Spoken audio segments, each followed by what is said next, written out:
is blowing strong, and the night's a little colder when you're tired of walking on, with the smoke still in the sky, when all the noise from your day。亞魯比利斯古城位於摩洛哥嘅一座古羅馬城市遺址，喺菲斯與拉巴特之間，隔離係梅克萊斯市。古城於公元前3世紀，最初係腓尼基同迦太基人嘅聚居地。喺公元1世紀，羅馬帝國統治下，亞魯比利斯迅速發展，城長達2.6公里，面積擴展到40公頃。2世紀嘅時候咧，古城內建好多大型建築，包括教堂、寺廟同迷海旋門。當時種植橄欖葉咧係最鼎盛時期，家家戶戶都有裝飾，有馬賽克地板。公元7世紀被阿拉伯人征服之後，亞魯比利斯被稱亞利里。公元785年，穆萊伊德里斯一世建立咗伊德里斯王朝，並將亞魯比利斯定為首都。然而，公元808年，伊德里斯二世將首都遷至現今菲斯亞魯比利斯嘅地位，逐漸下降。17世紀中葉，阿拉維王朝喺梅克萊斯建都時，拆除咗亞魯比利斯嘅一啲建築物，用於新都城嘅建設。175年奧斯本大地震對亞魯比利斯造成咗毀滅性嘅破壞同倒塌，城市逐漸被遺忘，直到1874年，考古學家重新發現咗古城遺址。喺1915年開始大規模嘅發掘工作。1997年，亞魯比利斯被聯合國教科文組織列入世界文化遺產，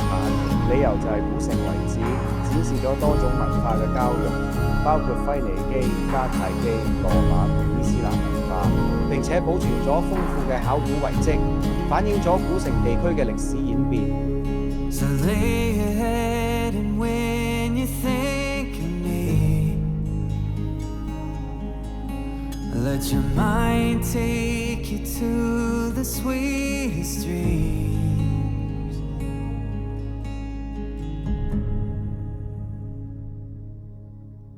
梅爾祖卡沙漠係摩洛哥東南部撒哈拉邊緣嘅一個小村落，亦都係著名嘅梅爾祖卡沙漠一大片金黃色高沙丘地帶。沙漠位於摩洛哥東南部，靠近阿爾及利亞邊境，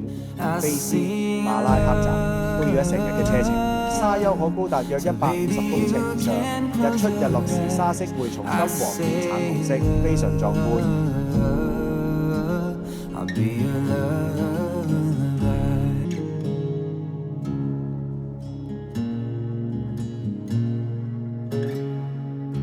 沙漠氣温日間嘅最高氣温通常喺30度到40度之間，而夜晚則可能下降到10度以下。沙漠地區每年降雨量好少，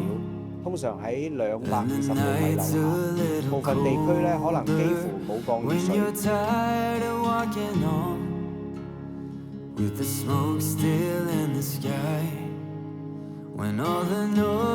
赤腳漫步沙丘，足跡遍佈成條路上，加上一陣陣清涼嘅微風迎面吹過嚟，欣賞日落晚霞景色，寫意